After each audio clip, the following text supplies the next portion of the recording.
Assalamualaikum dan selamat sejahtera tuan-tuan dan puan-puan, adik, kakak, abang, rakan-rakan, pakcik, makcik dan seluruh rakyat Malaysia. Hari ini 18 hari bulan November, sehari sebelum PRU 15. Nama saya Anwaruddin Syahid Muhammad daripada industri minyak, gas dan tenaga. Mungkin ingin berkongsi sedikit untuk renungan bersama tentang keadaan politik negara kita sekarang dan apakah tumpuan yang mungkin kita boleh perhatikan dalam pemilihan calon yang tepat ataupun yang lebih baik, yang boleh membawa negara kita ke arah kecemerlangan dan kebaikan. Cuba kita renungkan dan fikirkan 10 tahun yang lepas ni, satu dekad ni, semua orang, kebanyakan orang lah, at least semua lapisan masyarakat merasai bahawa negara kita ni dah macam tersekat daripada pembaharuan, tersekat daripada kemajuan, dah macam frozen, tak ada kemajuan, kebaikan berlaku. Cuma apa yang kita rasa ialah ahli-ahli politik dan arena politik hanya membawa kemerosotan ekonomi, kemunduran, kerosakan moral dan macam-macam elemen negatif saja. Tiada penambahbaikan langsung. Rakyat amat tertekan, pemuda-pemudi macam kehidupan akan datang nampak makabur sikit. Dan saya sangat sedih jugalah tengok ramai golongan masyarakat yang ada keperluan, yang perlukan pertolongan pun tersekat, tak dapat apa-apa perubahan yang baik dalam membawa kehidupan masing-masing. So kita cuba renungkan sikit dalam memilih pemimpin apakah jenis, apakah yang kita nakkan, apakah yang patut kita tolak. Nombor satu sekali, iaitu saya nak sarankan divide and rule. Divide and rule ni adalah satu instrumen yang sangat baik untuk pemimpin-pemimpin yang tidak layak untuk memimpin negara ini ataupun jadi pemimpin kepada masyarakat. Sebab dengan cara itulah sangat mudah untuk mereka dapat kepercayaan daripada rakyat Malaysia bahawa sebenarnya mereka mempertengahkan kepentingan kaum, kepentingan kumpulan dan sebagainya. Itu adalah satu akan membawa kemerosatan saja dalam alaf baru ni, especially alaf baru yang serba moden ni. Bila kita tengok balik negara-negara yang sedang maju, negara tu semua dah ke arah orang kata collateral enhancement ataupun kebaikan bersama, tidak lagi merujuk kepada kepentingan puak-puak dan sebagainya. So untuk pemimpin-pemimpin yang bawa kaedah macam tu, kita dah kena tolak dah. Nombor 2, cara kita sendiri untuk expectation kita daripada pemimpin pun kita kena tukar lah. Kita pun kadang-kadang bagi banyak tekanan kepada ahli-ahli politik untuk kepentingan kumpulan-kumpulan perniagaan, puak-puak masing-masing dan sebagainya. Tapi macam saya kata tadi, kita kena memikirkan negara lebih daripada diri kita sendiri. So tumpuan sepatutnya kepada negara dan bangsa, supaya pemimpin pun memberi tumpuan yang sama. Bila negara maju, insya-Allah kurnianya, kewibawaannya akan melimpah kepada seluruh lapisan rakyat masyarakat dengan dasar yang betul. So kita kena pertengahkan dasar-dasar yang penting on the need based politik lah, insya-Allah. Yang ketiga, janganlah kita taksub sangat dengan populariti ahli politik. Kita pergi merata-rata nampak kita jerit dengan kita sokong macam-macam.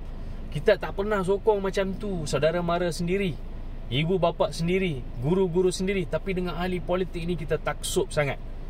Taksub sampai kita lupakan tanggungjawab sendiri. Rumah kita abaikan, anak-anak kita abaikan, mak dan ayah kita abaikan, ahli politik kita sanjung. Itu yang saya tak faham sebenarnya. Sebenarnya ahli-ahli politik pun mungkin mereka tak tahu pun kewujudan kita. Compare dengan orang yang kita sayang, orang yang sayang kita sangat-sangat, compare dengan ahli politik ni, siapa yang lebih penting? So ketaksupan itu boleh membawa kewibawaan yang tidak betul kepada ahli-ahli politik. Dia jadi walok lah dengan cara tu. So biarlah kita membawa cara yang baru, cara politik yang baru, iaitu berhijrah kepada politik yang lebih berhemah. lebih berprinsip, lebih kepada professionalism. So kita fokus pada integriti kepada pemimpin, bukan populariti, bukan apa yang disampaikan, pandai berdebat ke apa ke. Mungkin itu penting dalam membawa perubahan, ya, tapi itu bukan semata-matanya. Kita kena tengok integriti dan kebolehan melakukan tugas dan kepakaran. Ya, kita kena pilih lah yang betul-betul boleh ada kepakaran. Cuba bayangkan, even pekerjaan yang biasa, guru pun kita kena ada menyandang macam-macam qualification. Jadi engineer qualification, accountant qualification, CEO ada macam-macam qualification. Macam-macam pengalaman perlu ada sebelum kita mencapai sesuatu tanda paras dalam pekerjaan masing-masing. Tapi ahli politik, siapa-siapa pun boleh jadi hanya bila dia jadi popular. Itu satu petanda yang tak betul.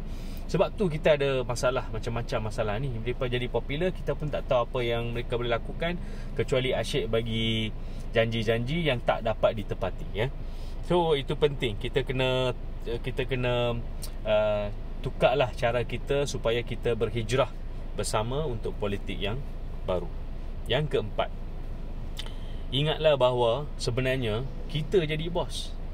Kita yang bayar gaji ahli-ahli politik yang bakal jadi adun ataupun ahli parlimen lah. Bukan mereka bayar gaji kita. Mereka sepatutnya memerlukan kita lebih daripada kita memerlukan kita. Itu penting tu. Kita kena ingat benda tu. Sebab bila kita bayar gaji, mereka melakukan amanah. Bukan melakukan favor untuk kita. Mereka melakukan amanah dan tugas dengan apa yang diberikan oleh kita, iaitu kepercayaan dan juga compensation, ya. Itu sangat penting itu. Kita kena ingat, bila kita dapat menukar pandangan ini, insya-Allah kita punya cara kita handle ahli politik pun akan berbeza sikit, iaitu pemimpin kita pun berbeza sikit lah. Yang kelima ialah janganlah kita fokus sangat kepada manifesto. Sebab sebenarnya cuba tuan-tuan dan puan-puan fikirkan, manifesto PRU 15, pernah tak kita rujuk balik apa jadi PRU 14, PRU 13? Ada papan rujuk, ya, tanda paras yang melakukan berapa persen dicapai, apa yang dicapai, apa yang tidak dicapai. Orang lupakan begitu saja. Tiada pula carta setiap tahun dibangkitkan. Tidak. Kita pun tak tanya. Lepas 5 tahun, lepas tu kita tengok, okey, perkara tu tak elok. Cuba kita bayangkan tempat kerja kita, ataupun dalam melakukan amanah atau tugas kita dalam macam mana-mana bidang pun. Setiap bulan, kadang-kadang setiap kuarter, setiap tahun, kita ada tanda paras yang menentukan kebolehan kita supaya kita dapat faedah yang bertambahan, gaji tambah gaji dan sebagainya. Untuk ahli parlimen dengan ADU macam mana? Dapat juga gaji. Malahnya kadang-kadang gaji dia orang lagi lebih daripada gaji yang kepunyaan seorang PhD holder ke, master ke, ada degree ke. So macam mana kita nak menilai ni? Adakah kita lepaskan tangan macam tu saja selepas mereka menang? Tidak. Jangan kita tunggu 5 tahun. Setiap bulan, setiap hari, setiap tahun kita kena bagi pressure untuk mereka memaparkan pencapaian mereka masing-masing dari masa ke semasa, dan plan masing-masing daripada tahun ke tahun, kuarter ke kuarter. Itu penting tu. So kerana kita memilih pemimpin bukan untuk melambangkan populariti mereka, melambangkan kewibawaan mereka melalui bercakapan saja ataupun berdebat saja, tapi dalam melakukan tugas membawa perubahan. Itu sangat-sangat penting, ya. So dengan itu saya sangat-sangat berharaplah dalam kita memilih pemimpin ni, kita pilihlah pemimpin yang berwibawa dan integriti, ya. Situ ialah sangat penting. Kalau pemimpin yang tak ada kualiti integriti, walaupun pemimpin yang baik, tak boleh menentang kejahilan, so apa gunanya dia menjadi pemimpin? So itulah perkara-perkara yang saya nak pertengahkan dalam pemilihan ni, insya-Allah, supaya kita jangan memilih pemimpin PRU 15, lepas tu kita tunggu 5 tahun lagi baru kita nak menilai.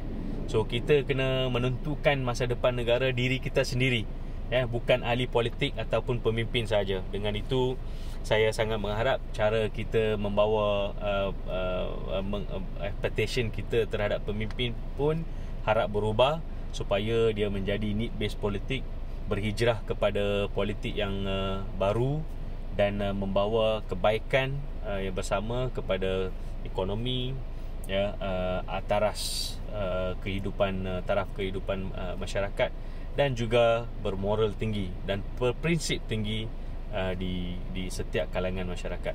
Dengan tu, selamat mengundi. Jom kita melakukan tugas bersama. Assalamualaikum dan selamat sejahtera.